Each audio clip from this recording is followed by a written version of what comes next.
Alright,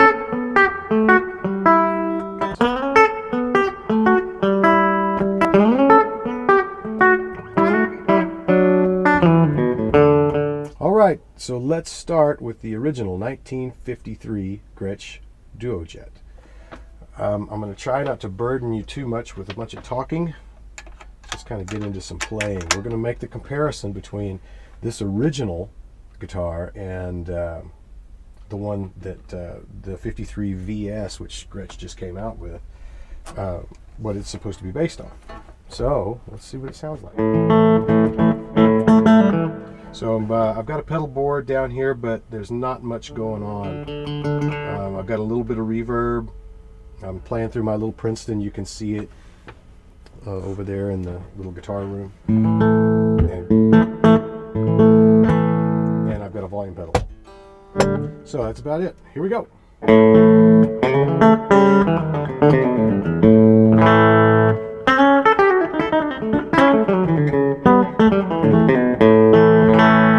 So that's lead pickup, and it's nice and bright. It's almost country-ish.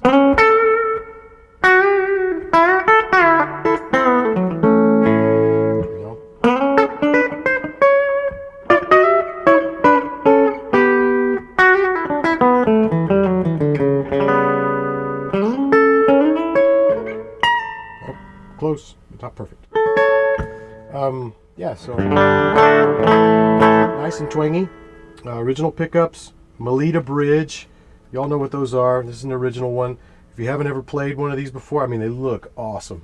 But man, you try playing one and your hand has nowhere to go. There's so much stuff hanging off this bridge. It's like you can't palm mute. A lot of times it's hard to even articulate with the pick because your arm is in a different position. The bridge is holding your wrist up off of the guitar. So I've noticed that I tend, when I play this guitar, I tend to kind of go back behind there just slightly, you know.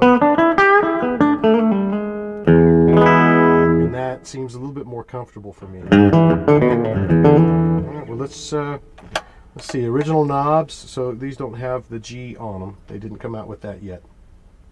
So this is one of 150 guitars made. It's like a holy grail guitar for me, and it does not belong to me. It belongs to that friend of mine who has an incredible guitar collection that he so graciously lets me take part in fairly regularly. So I'm thankful for that because I could never afford one of these. So.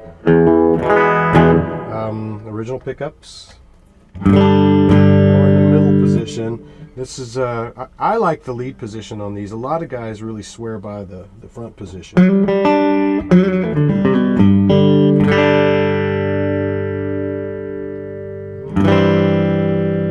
But the middle is also really, really useful, especially for rhythm. Kind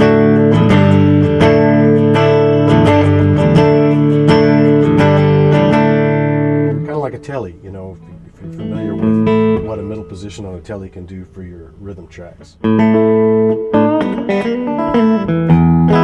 It's fun to play. It's really cool to have such a unique piece of history in my hands. And we're really going to see how this thing behind me, the 53VS, measures up to this real thing. I have not seen a video, understandably so, because there just aren't that many of these guitars laying around that any of us have access to. But we're going to see how that thing measures up to this. Specifically, let's start really diving into this. The sound of this original one is pretty cool. It is fairly mid-rangey. It's not as extended top end twangy as you would expect or you might think. It's more of the Jerry Donahue telly style of sound. So yes, it's got top end, but it's kind of in a different place than the really high stuff. It's kind of I don't know, 2 to 5K probably if we were to look at it with an RTA. But it's really cool because of that as well. And like I said, most people swear by the front position, how sweet it is, which is cool. I guess we could do that real quick.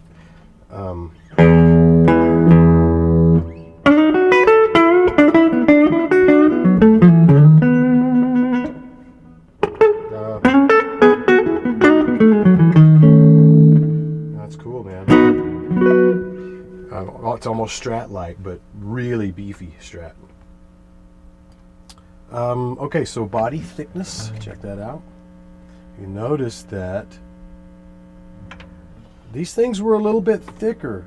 Now, I don't know what the measurements are exactly, but the reissues weren't quite this thick. Now, I have a Reissue Duo Jet inside. It's a Filtertron Duo Jet from about 20 some odd years ago, and it's close to this thickness, but not quite. It's probably a 1/16 of an inch difference or something.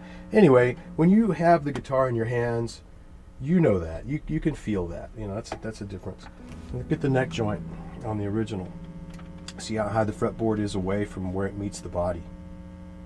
That's unique as well.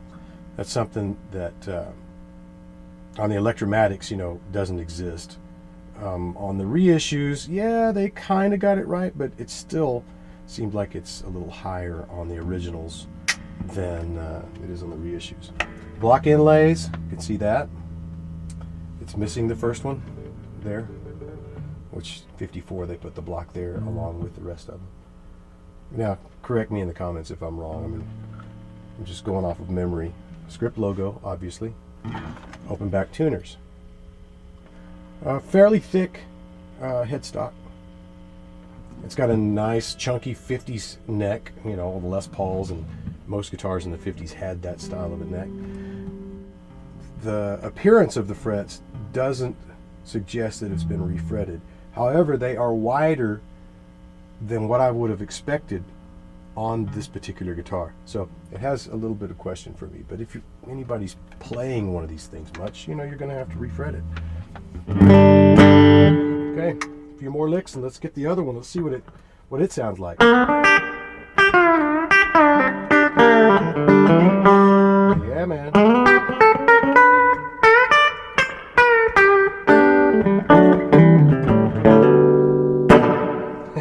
Hopefully I'm doing it justice. All right, let's try the other one. What am I gonna play?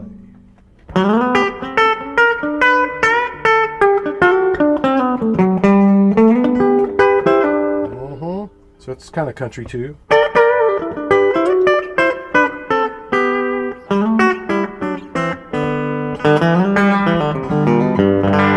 you can already hear how bright this guitar is, even compared to the original Duo Jet. Now, some of y'all know this, the wiring is not the same. Now, on the originals, there was a stacked pot that was used for the tone control.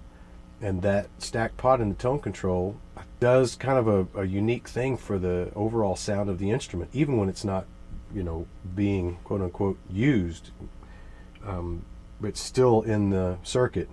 And it takes off just that upper part of the brightness of these Dynasonic pickups. So but we got to do some playing. I've been talking enough. You can automatically or already hear that this one's brighter.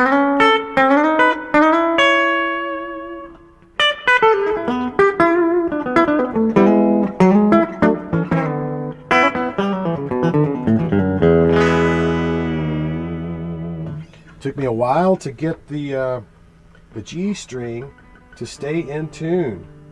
Man, I fought with this thing for a while. And it also has an overtone. It's not quite so bad now that I've changed the bridge and I've done the fret work on it. It's a whole lot better, but I'm still kind of chasing it. It's weird. It's just such a bright guitar that it accentuates all of that. Not like a Les Paul at all. So there you go, there's the G string. I don't think I started off in all that great a tune to begin with. So in all fairness, it's not quite that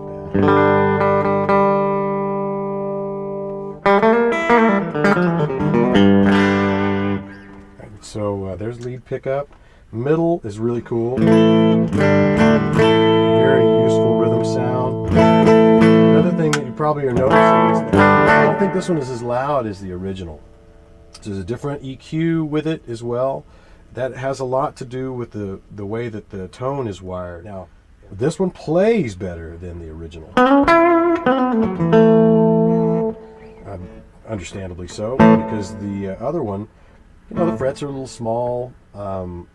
It hasn't been, you know, reworked and stuff. The effort has been made to keep that guitar original, and it is. I mean, it's very, very original.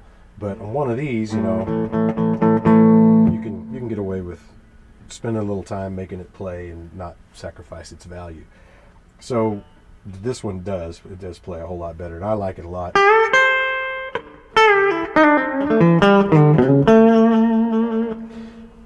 Okay, let's go to, we did middle position already, right?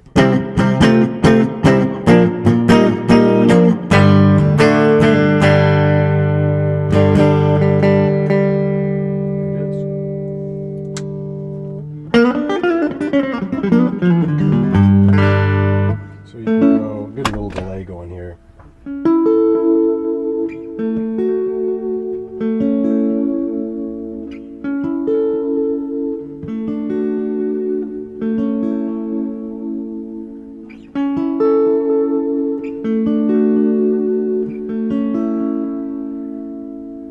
Sweet. Such a beautiful sounding instrument. I was fortunate enough to actually go down to the store and sit down and play this. I didn't have to order it through the catalog, which is great. I just wasn't sure how these things really were. So I went and held it in my hands and played it for a little while, and I seemed to really respond to it well, and I thought, all right, I'm going to go ahead and spend the money. And I would say that to you as well. If you're looking at getting one of these, yes, they're expensive. But everything is these days. And I do believe that they could have spent more time on the fretboard and made it play better than it actually did, even though it didn't play bad. It was a good guitar to begin with, but you know, for $2,600, maybe I'm old school, but I really want the guitar to play right out of the box. So that is something that you might contend with. The aluminum bridge on these, I've seen plenty of videos of guys playing them with that aluminum bridge, and they seem to be just fine with it. I am not okay with it. I couldn't stand the aluminum bridge, so I replaced that immediately. That's, you know, add that up, see how much that costs, and that's all stuff that you got to pay for in addition to. This has a lightweight spring in it, which I really like. I don't mind the heavy spring in the Bigsby, but this is the first time I've used one of these lightweight springs, and my friend David Jimenez put that in. He's the one who owned this guitar right before me, and I love it. So I'm leaving it. It's so good for really smooth and subtle, like you heard with the delay, smooth and subtle modulation. It's a great guitar. Look at the back. So many of these that I've seen with Dynasonic pickups in the standard line were orange looking. Like the stain was just not right. I mean, none of them looked like that. I don't know why they exited the assembly line that way. So I never bought one. Glad I didn't, and I waited for this, because this is correct. Mahogany body, just like it's supposed to be. And this is not a Viton top. We discussed that with the earlier one. This is an actual painted top. I really don't know what the finish is, but I'm sure it's a urethane, not a lacquer. Open back tuners. I'm not so fond of them. I mean, I love the nostalgia, but if I can't get this thing to stay in better tune than it's currently in, it's not bad, you know, just sitting here playing by yourself, but you stack 3 or 4 other musicians along with you and a 60-minute set where it's important that you get it right, and this one would be all over the map. I'd have to tune every song. So it still needs a little bit of work to do that. That's about it, I guess. Maybe I'll just play us out.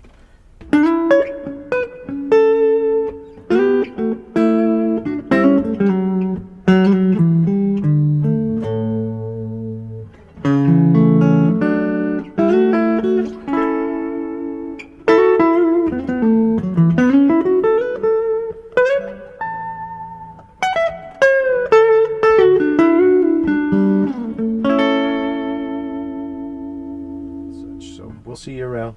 Take care. Hope this was helpful for you.